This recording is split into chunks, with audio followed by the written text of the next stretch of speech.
ومولانا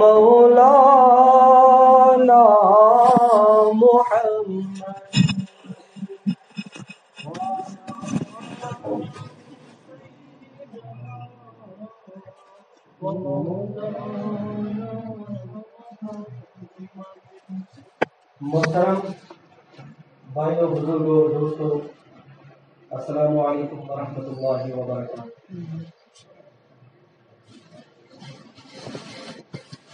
اللہ تبارک و تعالیٰ کا لاکھ لاکھ شکر ہے کہ جس اللہ رب العزت نے ہمیں اشرف المخلوقات بنایا، کیونکہ اللہ رب العزت نے اس دنیا کے اندر 18,000 مخلوقات بنائی، اور ان میں سے جو بہترین مخلوقیں وہ انسانوں کی ہیں۔ یہ اللہ کی بہت بڑی نعمت ہے ہمارے اوپر۔ اور اس کے بعد جو سب سے بڑا احسان، فضل، کرم ہے اللہ رب العزت کا، وہ ہے ہمیں مسلمان بنایا اور حضرت نبی اکرم صلی اللہ علیہ وسلم کا امتی بنایا۔ آپ نے بارہا سنا ہوگا، پڑھا ہوگا، میں بار بار عرض کر چکا ہوں کہ آج سوشل میڈیا کا دور ہے، انٹرنیٹ کا دور ہے، آپ جہاں سے چاہیں وہاں سے آپ سن سکتے ہیں کہ اللہ رب العزت نے ہمارے اوپر کتنے احسانات کیے ہیں۔ فَبِأَيِّ آلَاءِ رَبِّكُمَا تُكَذِّبَانِ، اللہ تعالیٰ کی کن کن نعمتوں کو جھٹلا ہوتی ہے۔ جس کے پاس جو چیز نہیں ہوتی اسی کو اس چیز کی قدر ہوتی ہے، اور جس کے پاس ہوتی ہے اسے اس چیز کی قدر نہیں ہوتی۔ بہرحال اللہ رب العزت نے اس دنیا میں بیچ کے ہمیں عابد بنایا اور خود معبود۔ ہم سب نے پڑھا لا الہ الا اللہ محمد رسول اللہ صلی اللہ علیہ وسلم، کلمے کے دو جز۔ جو کلمے کے دونوں جز کو پڑھے گا، مانے گا، دل میں بسائے گا، وہی مسلمان ہے۔ جو ایک ہی جز کو مانے گا، صرف لا الہ الا اللہ کو مانے گا اور محمد رسول اللہ صلی اللہ علیہ وسلم نہیں مانے گا، وہ مسلمان نہیں۔ یا صرف محمد رسول اللہ کو مانے گا، لا الہ الا اللہ کو نہیں مانے، وہ بھی مسلمان نہیں۔ دونوں کو اپنانا واجب ضروری ہے۔ تو دونوں چیزوں کو اپنانے کے بعد، توحید اور رسالت کے بعد، اب دونوں کو سمجھنا کہ دونوں کا جوڑ کیا ہے۔ اللہ رب العزت ہمارا معبود ہے، ہمیں صرف اللہ کی عبادت کرنی ہے، اس کے سوا کسی کی عبادت نہیں کرنی۔ اللہ رب العزت نے سب سے بڑا جو گناہ قرار دیا، سب سے بڑا جو ظلم قرار دیا، وہ ہے شرک اور بدعت۔ اور سب سے بڑا جو ہے وہ شرک، اللہ تعالی کے ساتھ شرک کرنا۔ ہم لوگ عام طور یہ سمجھتے ہیں کہ شرک شاید اللہ کے علاوہ کسی اور کو پوجنا، عبادت کرنا، یہ شرک ہے۔ یہ شرک نہیں ہے، یہ شرک کی تعین نہیں ہے۔ اگر یہ چیز ہے تو پھر وہ کافر ہے۔ شرک کہتے ہیں اللہ تعالی کے ساتھ فوق الاسباب مانا، یعنی بندہ اور انسان، چاہے اس کے اندر انبیاء ہوں، چاہے صحابہ ہوں، چاہے اولیاء ہوں، چاہے بزرگان دین ہوں، ان سب کے اوپر ہمارا ایمان ہے، ہم سب کا احترام کرنا واجب ہے، ان کو ماننا واجب ہے، ضروری ہے۔ اللہ رب العزت کا اعلان ہے کہ جو میرے ولی کو نہیں مانے گا، اسے کسی چیز کا تکلیف دے گا، اس کے لیے میرا اعلان جنگ ہے۔ جو کسی ولی کو تکلیف پہنچائے گا، جو کسی ولی کو برا بھلا کہے گا، لیکن ان سب چیزوں کو اللہ تعالیٰ کو نیچے اتار کے ان کو برابر کرنا، یا کسی بندے کو فوق الاسباب سے اوپر اٹھانا، اللہ تعالیٰ کے برابر کرنا، یہ ہے شرک۔ فوق الاسباب مطلب یعنی اللہ تعالیٰ نے ہر بندے کو کچھ نہ کچھ اختیار دیا ہوا ہے۔ مثال کے طور پر ہم جب بیمار ہوتے ہیں ڈاکٹر کے پاس چلے جاتے ہیں، تو ہم ڈاکٹر کی مدد لیتے ہیں۔ ڈاکٹر سے ہم کہتے ہیں کہ یہ بیماری ہے، تو ڈاکٹر ہمیں دوائی لکھ کے وہ بیماری کا علاج بناتے ہیں کہ آپ کی بیماری کا علاج یہ ہے۔ وہ پرچی پہ لکھ کے دیتے ہیں، اور اگر اس پرچی کی دوائی جو لکھی وہ ہم اس پہ عمل کریں گے تو ہم ٹھیک ہو جائیں گے۔ یا کوئی شخص کہیں پہ کنویں میں گر گیا اور وہیں سے دوسرا بندہ چل رہا ہے، تو اس نے آواز دی، اے بندے اے بھائی میری مدد کر، مجھے اوپر اٹھانے میں مدد کر، اس کنویں سے باہر نکالنے میں مدد کر۔ اللہ تعالیٰ نے اس بندے کو اختیار دیا ہوا ہے، وہ رسی کے ذریعے سے اس کو کنویں سے چڑھا دے گا۔ یہ ہے فوق الاسباب اور تحت الاسباب، جتنا اختیار دیا ہوا ہے اس بندے سے مدد لے سکتے ہیں۔ لیکن جو بندہ دور بیٹھا ہے، مثال کے طور پر بچوں کی پرورش کرنا ماں باپ کے اوپر واجب ہے۔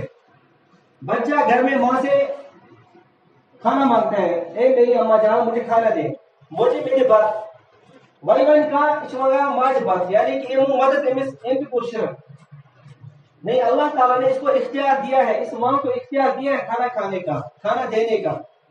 اگر یہی ماں کہیں چلی گئی، دور چلی گئی، سری نگر چلی گئی، تو یہاں سے کوئی کہے کہ اے ماں مجھے کھانا دے، یہ تو عقل کے خلاف ہے۔ سارے لوگ اسے کہیں تو جاہل ہے، کیسے تجھے ماں وہاں سے کھانا دے گی، یہ عقل کے خلاف ہے۔ اسی کو کہتے ہیں فوق الاسباب، اسباب سے اوپر چڑھ جانا اور اللہ تعالیٰ کے ساتھ شریک ٹھہرانا، یہ ہے شرک۔ حضرت لقمان علیہ السلام بہت بڑے پیغمبر گزرے ہیں۔ وہی سورہ قرآن کریم میں ایک سورت باضابطہ حضرت لقمان کے اوپر ہے۔ وَإِذْ قَالَ لُقْمَانُ لِابْنِهِ وَهُوَ يَعِظُهُ يَا بُنَيَّ لَا تُشْرِكْ بِاللَّهِ۔ لقمان نے اپنے بیٹے سے نصیحت کرتے ہوئے یہ کہا کہ اے میرے بیٹے، اللہ کے ساتھ کسی کو شریک مت ٹھہرانا، کسی کو شریک مت ٹھہرانا۔ ان الشرک لظلم عظیم، شرک بہت بڑا گناہ ہے، بہت بڑا ظلم ہے۔ ظلم کیوں؟ اللہ تعالیٰ کے ساتھ شریک ہے، ظلم کیوں؟ ظلم کہتے ہیں ہم، ظلم کی تعریف یہ ہے کہ کسی کا حق چھیننا، کسی کی کوئی چیز زبردستی چھیننا، اسے ظلم کہتے ہیں۔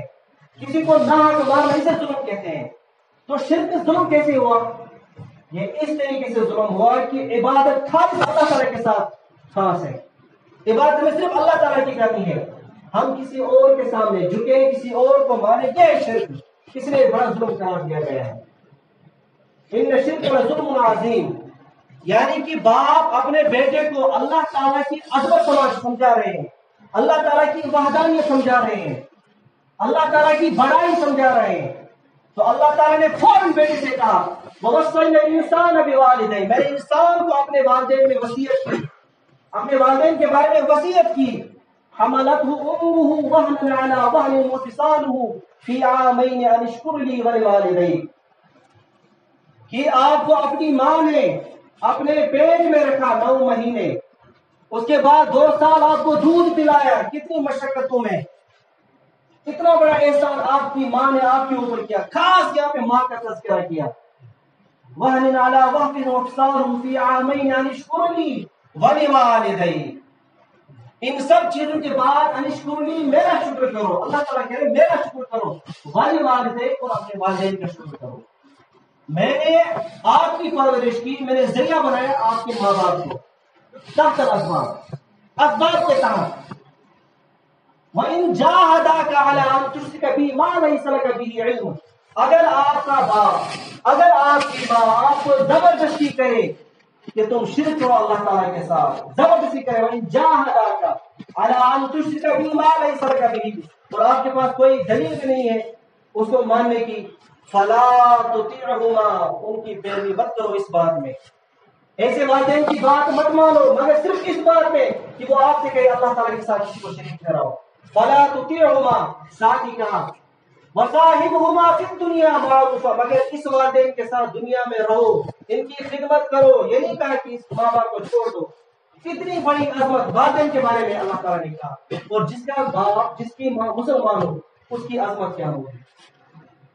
یہ کافر کے بارے میں کہا گیا، اگر آپ کا باپ کافر ہے، مشرک ہے، فَلَا تُطِعْهُمَا، یہ بات مت مانو، وَصَاحِبْهُمَا فِي الدُّنْيَا مَعْرُوفًا، دنیا میں ان کے ساتھ اچھائی کرو، ان کی خدمت کرو، وَاتَّبِعْ سَبِيلَ مَنْ أَنَابَ إِلَيْكَ، اس کی پیروی کرو جو مجھ سے دل لگایا ہوا ہے، جو مجھ پہ ایمان لے آیا ہوا ہے۔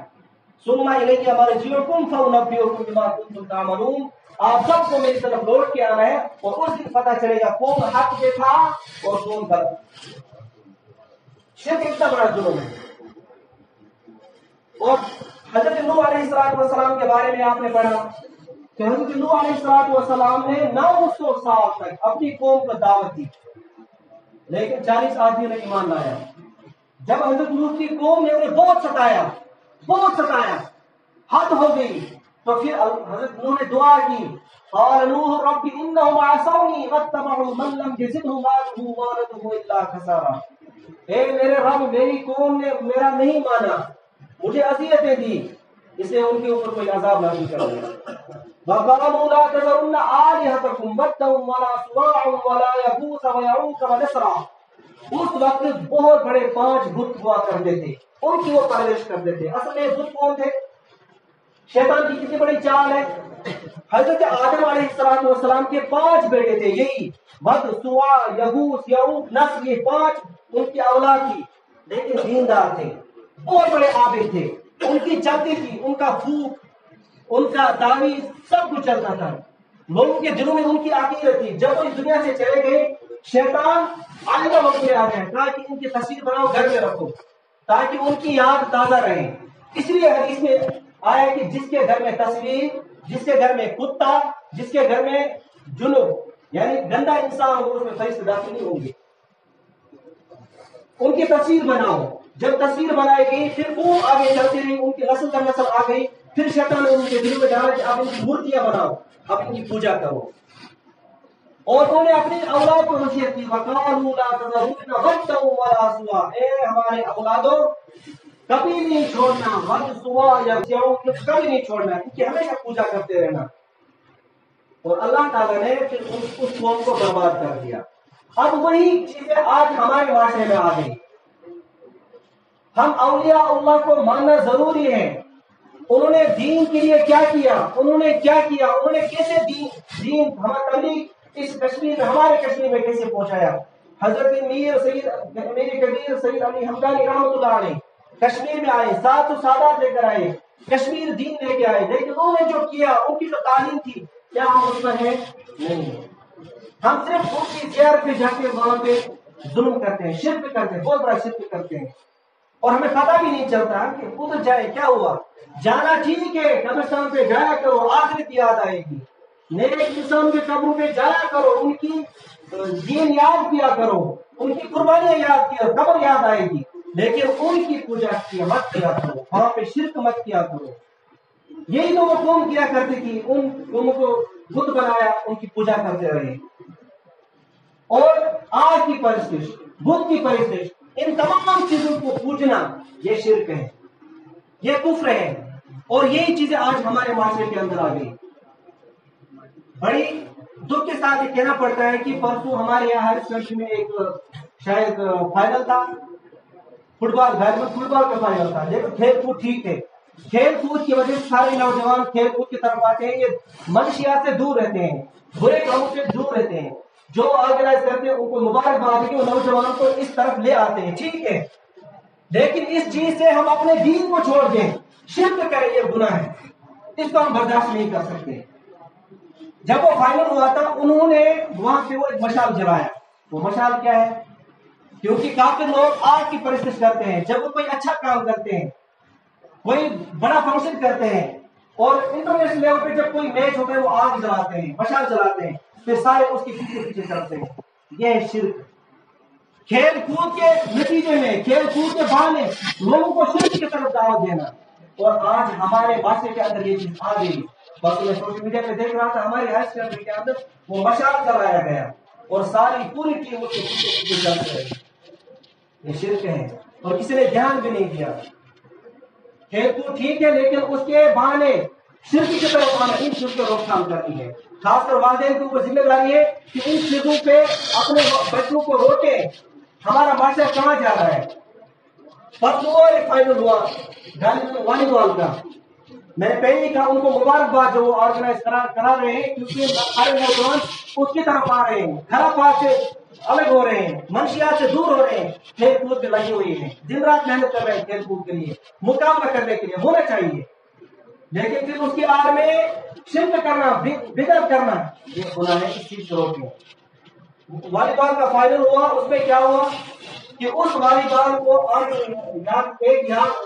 ہمارے ایک نوجوان گزرے ہیں، مرحوم نصیر اقبال ملک صاحب، اللہ تعالیٰ ان کے درجات بلند فرمائے، اللہ تعالیٰ قبر میں اعلیٰ مقام نصیب فرمائے، جنت کا اعلیٰ مقام نصیب فرمائے۔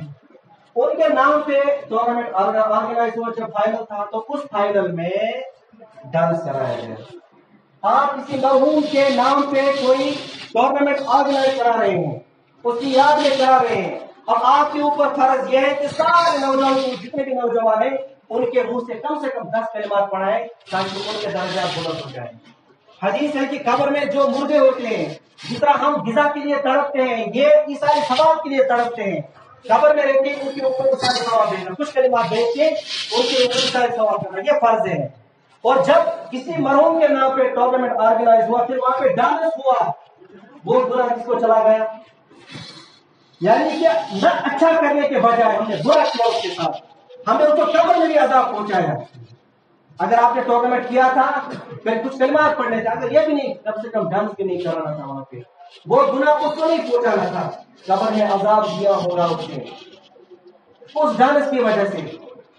کھیل کود ٹھیک ہے, سب کچھ ٹھیک ہے, لیکن ان چیزوں سے ہمیں پرہیز کرنا چاہیے. اور وہاں پہ پھر ہم لاؤڈ اسپیکر لگاتے ہیں. دیکھو جب مسجد میں کوئی پروگرام ہوتا ہے لاؤڈ اسپیکر چلتا ہے, لوگ سارے لوگ اعتراض کرتے ہیں, وہی صاحب کیا مسجد میں لاؤڈ اسپیکر لگانا جائز ہے؟ حالانکہ دین کی بات ہو رہی ہے. ٹھیک ہے, اگر ہم سارے کو تکلیف ہوتی ہے ناجائز ہے, میں بھی کہتا ہوں ناجائز ہے, پھر جائز نہیں ہے لاؤڈ اسپیکر کا استعمال کرنا, اصل کا اسپیکر چلائیں. لیکن گناہ جو ہے, گناہ وہ سب کو پتا ہے, ناچ گانا گناہ ہے, گانا گناہ ہے, پھر وہ لاؤڈ اسپیکر کرے, وہاں پہ سارے لوگ جمع ہیں, کسی کو کوئی اعتراض نہیں ہوتا. شادی بیاہ ہوتی ہے, وہاں پہ لوگ آتے ہیں, رات کو وہاں پہ ڈسکو ہوتا ہے, ڈانس ہوتا ہے, وہ گانے والے ہوتے ہیں, لاؤڈ اسپیکر ہوتا ہے, کسی کو کوئی اعتراض نہیں. کسی پہ اعتراض کیوں؟ اصل میں کیا ہے کہ عوام کو علماء سے کاٹنا, یہ اس وقت دنیا کی سازش, یہ اس وقت یہود و نصارہ کی سازش کہ کیسے ہم عوام کو علماء سے کاٹیں. مجھے معاف کرنا, آج وقت زیادہ ہو چکا, اس چیز کے لیے معاف کرتا ہوں. اللہ تعالیٰ ہمیں شرک و بدعت سے محفوظ فرمائے. اللہ تعالیٰ ہمیں اپنی اولاد کو صحیح تربیت کرنے کی توفیق عطا فرمائے. اللہ تعالیٰ ہمیں سننے جانے سے عمل کرنے کی توفیق عطا فرمائے. وآخر دعوانا الحمدللہ رب العالمین.